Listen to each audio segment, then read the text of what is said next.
Hola chicos, ¿cómo están? Bienvenidos a la clase de Seminario de Titulación 1. El día de hoy comenzaremos a abordar los temas de la unidad 2, que comprenden las fuentes de información y marcos de referencia.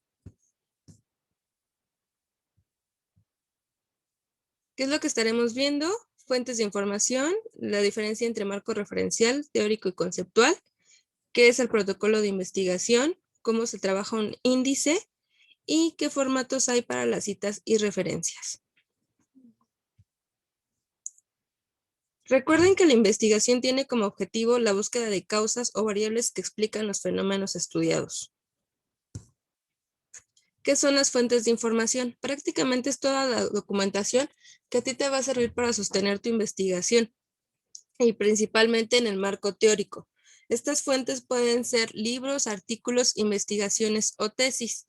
Los libros siempre van a ser una fuente de investigación válida, pero en el caso de libros, artículos o investigaciones, la antigüedad permitida es de máximo 10 años. Es decir, si nosotros hacemos un proyecto el día de hoy, nuestra antigüedad permitida máxima va a ser de 2011.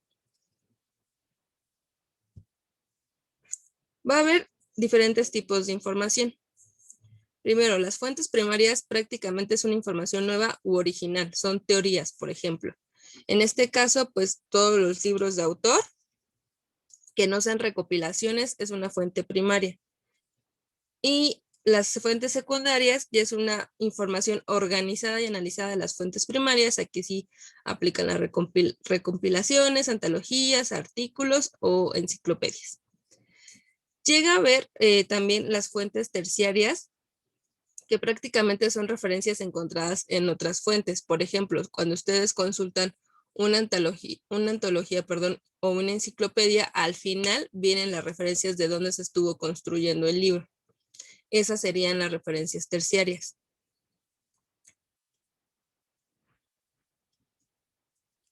Ahora, pasando al tema de los marcos. El marco referencial, digamos que es el que va a estar abrazando al marco teórico y conceptual. Ustedes en la investigación prácticamente están construyendo un marco referencial y dependiendo del contenido que le estén agregando, va a ser que también le incluyan un marco teórico o un marco conceptual. Ahorita explico más a fondo. El marco teórico va a ser la construcción de la perspectiva teórica que se desarrolla a partir del análisis de otras teorías, conceptualizaciones e investigaciones previas sobre el objeto de la investigación y que se consideran con validez para el encuadre de la investigación. ¿Cuál es la utilidad del marco teórico? Pues brindar conceptos para abordar el tema, que aquí sería la parte donde entra también el marco conceptual, como su nombre lo indica, es muy fácil, simplemente se está dando los conceptos principales de nuestro tema de investigación. En este caso, por ejemplo, podrían ser las variables, el concepto de cada una de nuestras variables. También otra utilidad del marco teórico es ubicar el problema de un estudio en un campo de conocimientos. Por ejemplo, cuando estemos haciendo nuestros antecedentes sobre la investigación, pues podemos basarnos de investigaciones previas para también ayudar a explicar de dónde venimos y darle importancia de por qué desarrollar esta investigación. Y construir una perspectiva de estudios previos, que es muy similar. Tal vez lo que yo quiero investigar ya se ha realizado, pero no en la misma población en la que yo lo voy a aplicar o no en el mismo país. Entonces eso también me sirve para dar contexto de qué es lo que se ha desarrollado. Aquí muy importante, cuando vamos a construir un marco teórico tenemos que seguir ciertas etapas o ciertos puntos. Primero, la selección de las fuentes. Estas pueden ser físicas, digitales, como les había mencionado, libros, tesis, investigaciones o revistas. Pero tenemos que ver la validez. Por ejemplo, ¿qué no puedo agarrar aquí como una fuente? Wikipedia, como diccionarios que no sean aparte de la Real Academia Española, páginas web que no tengan un sustento científico. ¿Qué puedo agarrar de lo digital? Repositorios de bases de datos que tengan tesis o investigaciones científicas páginas científicas o de divulgación científica y se acabó, ¿no? Porque necesitamos tener el sustento oficial o necesario para poder respaldar nuestra investigación. ¿A qué me refiero con oficial? Que siempre tengamos un autor que nos respalde. Después, ya que vamos a seleccionar nuestras fuentes de dónde las vamos a estar sacando, pues tenemos que estar revisándolas. Porque tal vez me prestaron un libro que decían que era muy buenísimo, pero ya que lo estoy leyendo, no me va a aportar lo necesario para mi investigación. Entonces tenemos que estar viendo que cada una de las fuentes que estamos ocupando realmente me dé información que me ayude a construir la investigación. Ya que seleccioné y revisé, ahora ya la tengo que recopilar para empezar a construir el marco, que prácticamente, perdón mi typo, es síntesis de la información, hacer un parafraseo o un resumen de todo lo que estoy viendo. Para hacer esto, ¿qué implica? Pues hacer una lectura profunda e interpretar la información. Aquí no se vale el típico copiar y pegar. Aquí se tiene que hacer un entendimiento de la lectura y por eso les mencionaba lo del parafraseo, que el parafraseo prácticamente es la información que tú acabas de leer, ahora, ¿cómo la puedes decir en tus palabras? Lo que tú entendiste es lo que vas a empezar a escribir. Ok, solamente que sean como temas muy concretos que no puedas cambiar el sentido de la información, pues sí se puede hacer un resumen, ¿no? Por ejemplo, alguna teoría. Y después, revisión de la información. Aquí muy importante, cuando estamos realizando una investigación siempre tenemos un supervisor, al menos en el caso del nivel estudiantil, un supervisor que nos esté coachando en el desarrollo de nuestra investigación. Y para esto, él debe ser experto en la materia. Entonces, te puede estar dando los consejos de si tu información es fidedigna, es actual, se apega a lo que tú estás investigando, etc. Algunos consejos que nos sirven al momento de estar construyendo nuestro marco teórico es hacernos algunas preguntas para saber que nos está encaminando por el buen sentido de la información. Más que nada también cuando lo estamos revisando. Ya que estamos viendo nuestro libro, nuestro artículo o nuestra investigación previa, hay que preguntarnos si tenía una visión completa del tema propuesto, de mi tema. O sea, tal vez estoy hablando sobre enseñanza y aprendizaje y esta investigación que estoy leyendo solamente habla de aprendizaje. Bueno, entonces no me está alcanzando a cubrir mis dos expectativas. ¿Qué tan bueno sería incluirlo? Otras, si van a hacer investigación de algún tema novedoso o actual, ver si realmente hay pocos estudios sobre el tema y los que haya me alcanzan a cubrir mis necesidades de información. Cuando estemos buscando las fuentes, preguntarnos si encontramos hallazgos sobre el tema de investigación, que realmente si ya hay una investigación muy concreta a lo que, o muy similar a lo que yo estoy haciendo, qué hallazgos se encontraron, para que en esos hallazgos también me den luz a qué otro tipo de fuentes de información puedo consultar u otros subtemas. Si hay teorías que sustenten el tema y con la información que acabo de obtener, ¿qué podría hacer con ella? Si realmente me va a servir como para seguir avanzando en este constructo de mi marco. Ahora, pasando al tema del protocolo de investigación, prácticamente es una guía de trabajo para una tesis. Va a incluir todos los elementos de la investigación de manera descriptiva, pero no se va a ejecutar la metodología. Es decir, yo voy a proponer mi tema de investigación, voy a determinar mis variables, voy a diseñar mis objetivos, mi pregunta, mi pregunta de investigación, mis hipótesis, qué metodología voy a ocupar, por ejemplo, un focus group, entrevistas cara a cara, un cuestionario, etcétera. Pero esas entrevistas no las voy a realizar, ese focus group no lo voy a realizar. Por ende, tampoco se hace el análisis ni las conclusiones, solamente es como la propuesta de qué es lo que voy a hacer.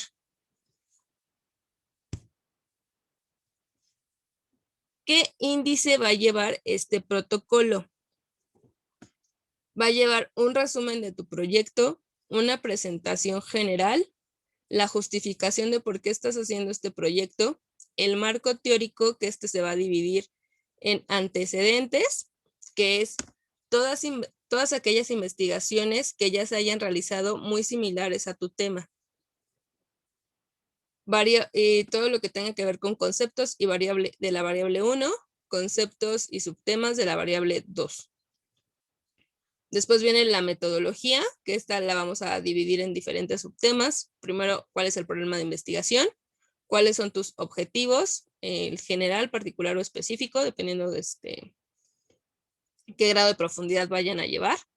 Tus hipótesis, las variables ya de manera como independiente y dependiente. ¿Quién es tu sujeto de estudio? ¿Hacia quién vas a estar realizando tu investigación? Niños, trabajadores, jóvenes, estudiantes, jubilados, etcétera. Tipo y diseño de investigación, que aquí sí es una investigación cuantitativa, una investigación cualitativa, mixta, y qué es lo que vas a ocupar para levantar tu información, ¿no? Lo que les decía, cuestionarios, entrevistas, grupos focales, diarios, bitácoras, etcétera. Cuando son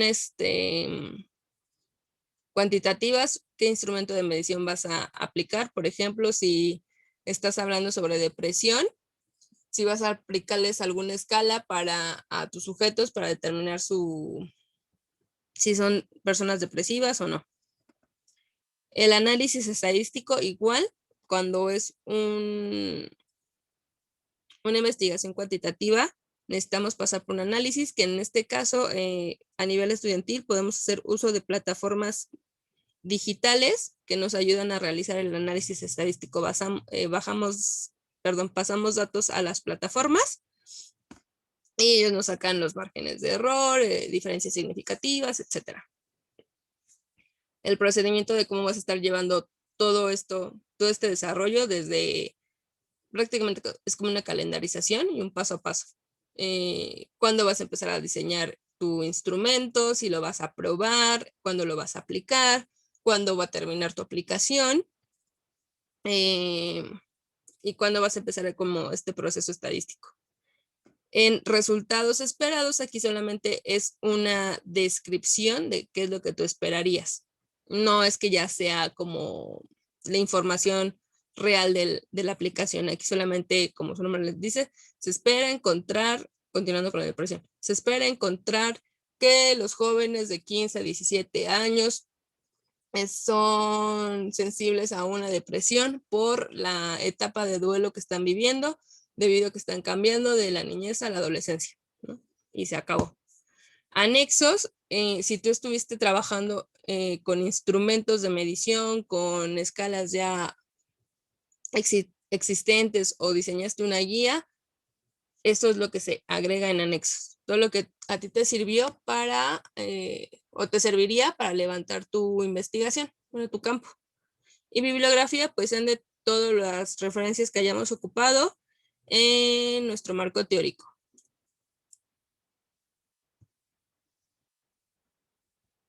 Formato de citas y de referencias. Para estos proyectos se toma en cuenta el formato que dicta la APA, que es la Asociación de Psicología Americana.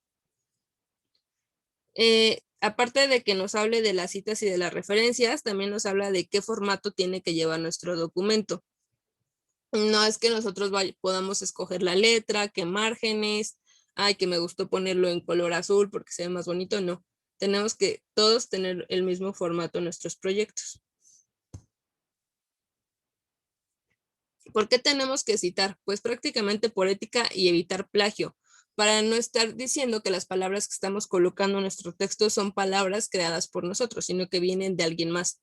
Dar la referencia del autor que haya hecho la investigación.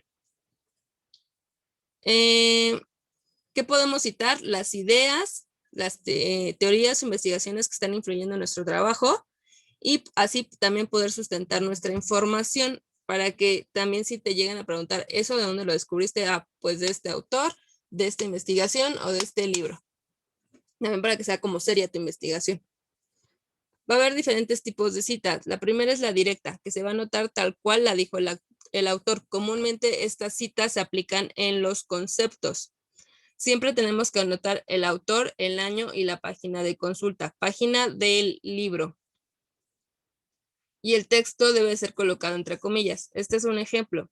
Estamos hablando aquí del concepto de aprendizaje. El aprendizaje es un cambio perdurable en la conducta o en la capacidad de comportarse de ciertas maneras, el cual es el resultado de la práctica o de otras formas de experiencia. Este concepto lo puse entre paréntesis, entre comillas, y entre paréntesis pongo el autor, el año y la página en el libro que venía. ¿Cómo voy a saber en qué libro lo consulté? Pues cuando estemos en nuestro apartado de bibliografía.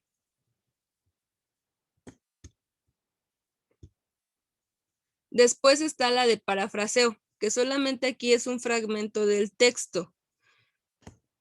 Es un fragmento del texto y también lo puedo poner con mis palabras, al menos que esté pasando algo tal cual del texto, como igual podría ser un término o un concepto, lo pongo en cursivas y tengo que resumir la idea. Solamente vamos a poner aquí el nombre del autor y el año entre paréntesis. Por ejemplo, continuando con el ejemplo de aprendizaje. Mirando el aprendizaje desde un fenómeno cerebral, Ortiz, autor, entre paréntesis años, explica que el aprendizaje va a permitir una generación de nuevas neuronas cerebrales.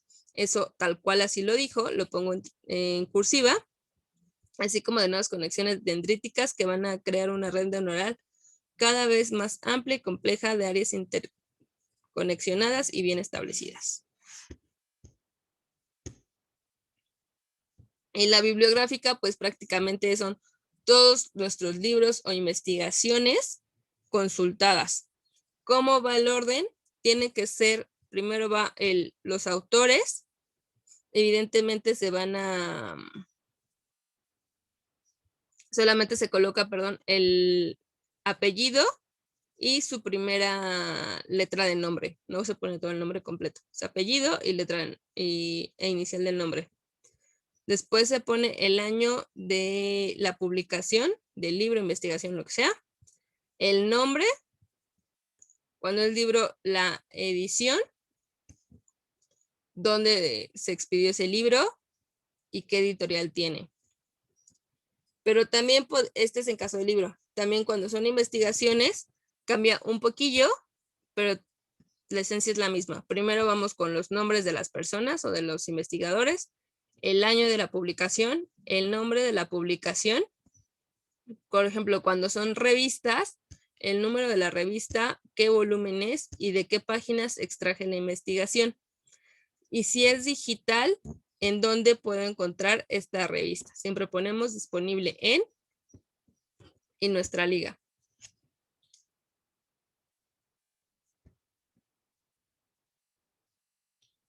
Y ahora pasando al formato de documento. Como les dije, tenemos que tener un formato homologado. En este caso, los márgenes todos tienen que estar en 2.54 centímetros. Esto, pues, todo lo tenemos que estar configurando en nuestro Word. La sangría, todo párrafo tiene sangría, excepto el resumen. Y la sangría es cuando dejamos un espacio entre el margen y la primera palabra que vamos a empezar a escribir. El interlineado, todo tiene que estar a doble espacio. Tipografía, todo el texto tiene que estar en Times New Roman, 12 puntos. El paginado, es decir, el número de páginas, se tiene que colocar en la parte superior derecha y las primeras palabras del título. Y las páginas, hasta la portada tiene que tener número de página. En la portada tiene que tener la siguiente información y en el mismo orden. Primero va el título, autor e institución. Estos van a ir centrados. Si lo estamos haciendo por ejemplo, si fuera pues la institución es una Universidad Nacional Autónoma de México y posterior tendríamos que aclarar de qué facultad, ¿no? FES Acatlán, FES Iztacala. La fecha de publicación y quién fue el docente que la dirigió. Se alinea a la izquierda. Después va el índice, Los números de las páginas están separados de los títulos solo por una tabulación. No llevan puntos o guiones. Es decir, yo acabo de escribir mi tema de índice, doy tabulación y anoto el número. El resumen descriptivo o el abstract, si ahorita que empiezan a buscar sus referencias, se van a dar cuenta que primero está en español y luego en inglés. Este tiene que ser de 150 a 250 palabras, tiene que estar alineado a la izquierda, sin sangría como se mencionó hace rato, y en un solo párrafo. Al final siempre vamos a tener nuestro resumen, que son estas 150 palabras, y en el siguiente renglón vamos a poner palabras claves, es decir, cuáles son los conceptos que se están más importantes que se están abordando en nuestra investigación. Lo recomendable es que sean máximo 5 conceptos o palabras.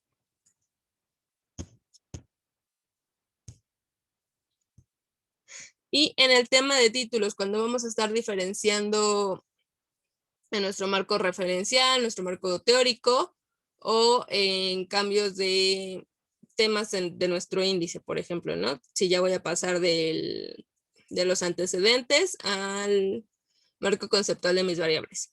Entonces, por eso necesitamos distinguir la importancia de cada título. Títulos y subtítulos están se dividen en 5 niveles. El primero es el encabezado de primer nivel. El ejemplo marcado en azul es cómo se tendría que trabajar. Está en negritas y centrado, no lleva punto final. El encabezado de segundo nivel está en negritas, alineado a la izquierda y no lleva punto.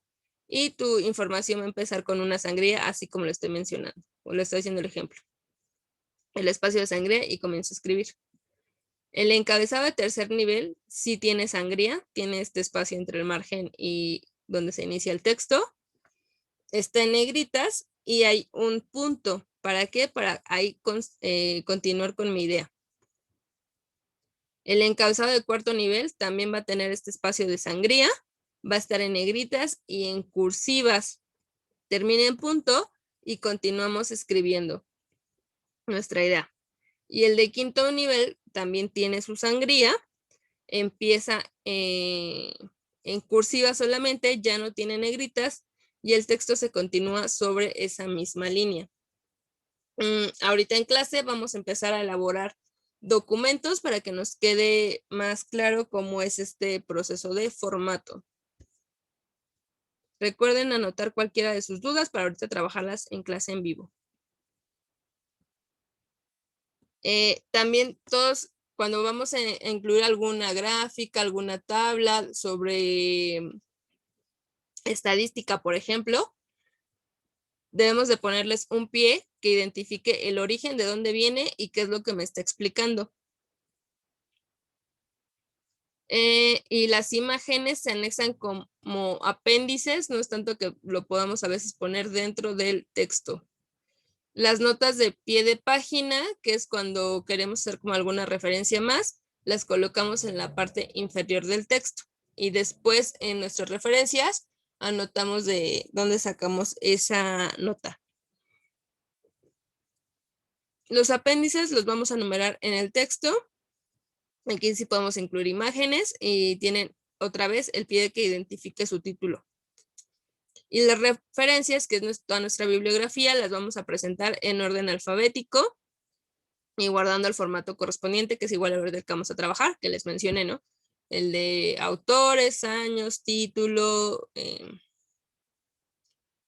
etcétera. Y si las referencias abarcan 2 o más líneas, estas se van a tener que poner con sangría. No van a llevar numeración ni billetas, solamente vamos a ver la separación con enter. Y si tiene demasiadas referencias, que pasamos, no sé, más de 100, las podemos empezar a clasificar. Es decir, primero, pero siempre por orden alfabético, ¿no? Primero referencias de mi concepto 1, referencias de mi concepto 2, para que cuando estemos consultando la investigación sepamos a dónde dirigirnos y no tengamos que estar buscando como por orden alfabético hasta encontrarla. Cuando dice que se abarcan de 2 o más líneas, se pone sangría, se refiere a esto. Aquí. Empiezan pegadas a tu margen las referencias, pero ya que voy a la segunda línea, tengo un espacio de sangría y continúo. También así es más fácil poder identificar cuando pasamos de una referencia a otra, ¿no? De manera visual en el texto. Hasta aquí llegamos con la teoría de la unidad 2. En clase ya empezamos a practicarla para que nos quede un poquito más claro. Recuerden que esta clase se queda en YouTube y el material se queda en Classroom. Gracias, chicos.